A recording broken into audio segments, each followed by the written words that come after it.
ఇక ఏపీలో నకిలీ మద్యం కేసు ప్రకంపనలు రేపుతోంది. నకిలీ మద్యం కేసులో విచారణ ముమ్మరంగా కొనసాగుతోంది. ఎక్సైజ్ టాస్క్ ఫోర్స్ బృందాలు విజయవాడలోనే మకాం వేశాయి. రాష్ట్ర వ్యాప్తంగా తనిఖీలకు సిద్ధమవుతున్నట్టు తెలుస్తోంది. ములకల చెరువు నుంచి ఇబ్రహీంపట్నం వరకు మూలాలు విస్తరించి ఉండడంతో లోతైన దర్యాప్తు చేస్తున్నారు.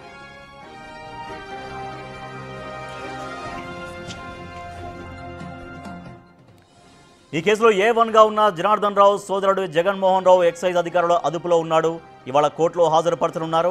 నకిలీ మద్యం ఎవరెవరికి సప్లై చేశారు, కేవలం ANR బార్లోనే అమ్మారా అనే కోణంలో విచారణ జరుగుతోంది. నిన్న సీజ్ చేసిన లిక్కర్ ఒకే చోట అమ్మటం సాధ్యం కాదని ఎక్సైజ్ అధికారులు చెబుతున్నారు.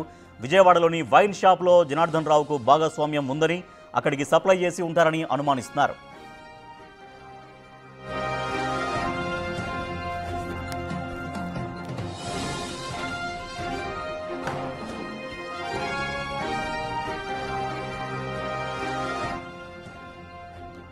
నకిలీ మద్యం కేసులో ఆంధ్రప్రదేశ్లో పోలీసుల దర్యాప్తు కొనసాగుతోంది. ఎక్సైజ్ టాస్క్ ఫోర్స్ బృందాలు మొత్తం విజయవాడలో మకాం వేశాయి. రాష్ట్ర వ్యాప్తంగా తనిఖీలకు సిద్ధమవుతున్నట్టుగా కూడా తెలుస్తోంది. ములకల చెరువు నుంచి ఇబ్రహీంపట్నం వరకు మొత్తం మూలాలు విస్తరించి ఉండడంతో లోతైన దర్యాప్తు చేస్తున్నారు పోలీసులు. మా ప్రతినిధి శివ మరింత సమాచారం అందిస్తారు. శివ, ఇంకా ఎవరెవరి పాత్ర ఇందులో ఉంది, ఎక్కడెక్కడ దీనికి లింకులు ఉన్నాయన్న విషయంలో పోలీసులు ఇంకా ఎట్లా ఫోకస్ చేశారు?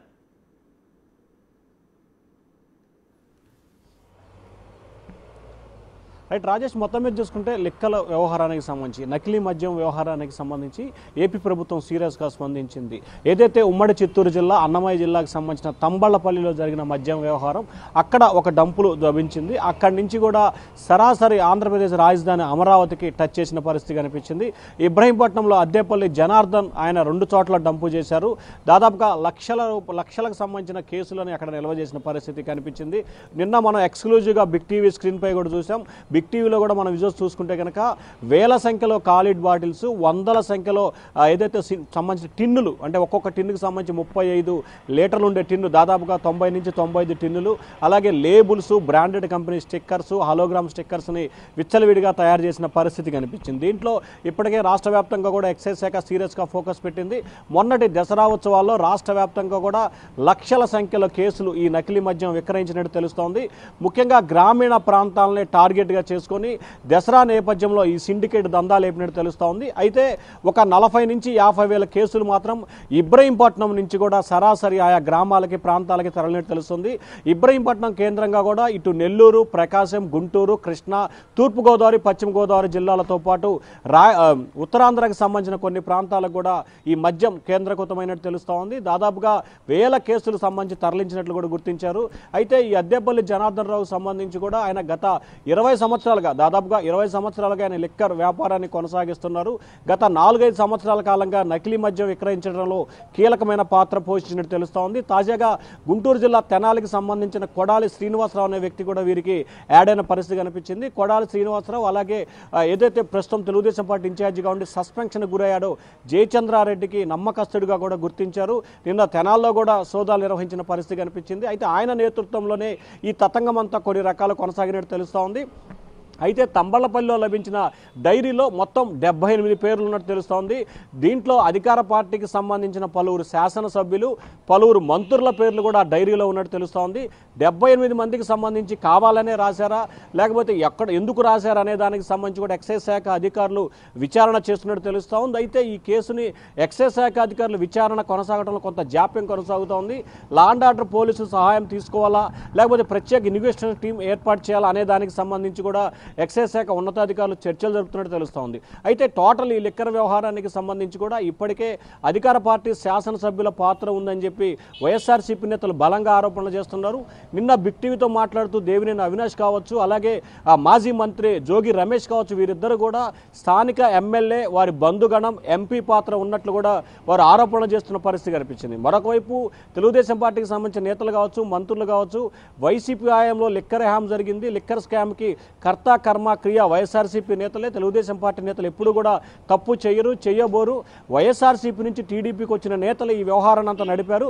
అంటే గతంలో వైఎస్ఆర్సీపీలో ఉన్నప్పుడు ఎవరైతే జయచంద్రారెడ్డి కావచ్చు, సురేందర్ నాయుడు కావచ్చు, జనార్దన్ కావచ్చు, సో ఈ తతంగాన్ని అంతా నడిపినట్లు మీరు అంగీకరించినట్లేనని చెప్పి కూడా టీడీపీకి సంబంధించిన మంత్రులు వైఎస్ఆర్సీపీని ప్రశ్నిస్తున్న పరిస్థితి కనిపిస్తూ ఉంది. అలాగే మొన్నటి ఎన్నికల్లో ఈ లిక్కర్ డబ్బులు వాస్తవానికి మొన్నటిదా చూసుకుంటే వైఎస్ఆర్సీపీ హయాంలో జరిగిన మద్యం కేసులో ప్రకాశం, చిత్తూరు, అన్నమయ్య జిల్లాలో లిక్కర్ కేసులో డబ్బులు పంపిణీ జరిగినట్లు గుర్తించారు.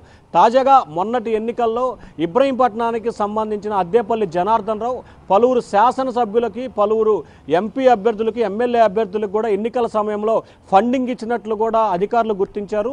అయితే ఆ ఫండింగ్ ఎవరెవరికి ఇచ్చారు, ఎవరి ద్వారా ఇచ్చారు, ఏంటి అనే కోణంలో కూడా ఎక్సైజ్ అధికారులు లోతుగా దర్యాప్తు చేస్తున్నారు. నిన్న మొన్న ఈ రోజు జరుగుతున్న దర్యాప్తు మొత్తాన్ని బేస్ చేసుకొని ఎక్సైజ్ శాఖ అధికారులు సీఎం చంద్రబాబుకి నివేదిక ఇచ్చే అవకాశం కనిపిస్తూ ఉంది. సీఎం చంద్రబాబుకి నివేదిక ఇచ్చిన తర్వాత టోటల్ ఈ వ్యవహారానికి సంబంధించి ప్రత్యేక దర్యాప్తు సంస్థకు ఆదేశించే అవకాశాలు కూడా కనిపిస్తూ ఉన్నాయి. Rajesh. Right, thank you Shiva. ఏపీలో నకిలీ మద్యం కేసు ప్రకంపనలు సృష్టిస్తోంది. సో నిన్న బిగ్ టీవీ ప్రజలకు చూపించింది, అక్కడ ఆ డంపులలో విస్తుగొలిపేటువంటి నిజాలని చూపించింది బిగ్ టీవీ. నిన్న చాలా వరకు ఖాళీ క్యాన్లు కావచ్చు, బాటిల్స్ కావచ్చు, అక్కడ లేబుల్స్ వేస్తున్నారు. అసలు ఒక కల్తీ మద్యం తయారు చేసిన తర్వాత దాన్ని బాటిల్స్లో ఫిల్ చేసి వాళ్ళకి చేతికి ఏది దొరికితే ఆ లేబుల్ వేయడం, చాలా బాటిల్స్ ఇంకా లేబుల్ వేయని బాటిల్స్ కూడా నిన్న బిగ్ టీవీ మన ప్రజలకు చూపించింది. సో దీని విషయం పైన పోలీసులు చాలా సీరియస్గా ఫోకస్ చేశారు. ఆ నకిలీ మద్యం ఎక్కడెక్కడ అమ్మారు, సో మనం చూస్తున్నట్టుగా ఏఎన్ఆర్ రెస్టారెంట్ బార్ దాంట్లోనే అమ్మారా, ఇంకా మొత్తం చుట్టుపక్కల ఎన్ని బార్లు ఉన్నాయో అన్ని బార్లు అమ్మారా, తర్వాత వైన్ షాప్స్ కూడా సప్లై చేశారా, సో దీన్ని ఎంతమంది ఈ నకిలీ మద్యాన్ని తాగి ఉంటారు, ఎంతమంది ప్రజా ఆరోగ్యం దెబ్బతిని ఉంటుందనే ఒక ఆందోళన కూడా వ్యక్తమవుతుంది. అయితే ఈ లింకులు ఎక్కడ ఉన్నాయి, ఆ డంపుల దొరికినటువంటి ఆధారంగా దీంట్లో ఇంకా ఎవరెవరి ప్రమేయం ఉంది, ఎవరెవరి పాత్ర ఎంత ఉంది, దీంట్లో ఏ స్థాయి వాళ్ళు ఉన్నారు అనే దానిపైన పోలీసులు చాలా బలంగా ఫోకస్ చేశారు. వివరాలని తెలుసుకునేటువంటి ప్రయత్నం చేస్తున్నారు.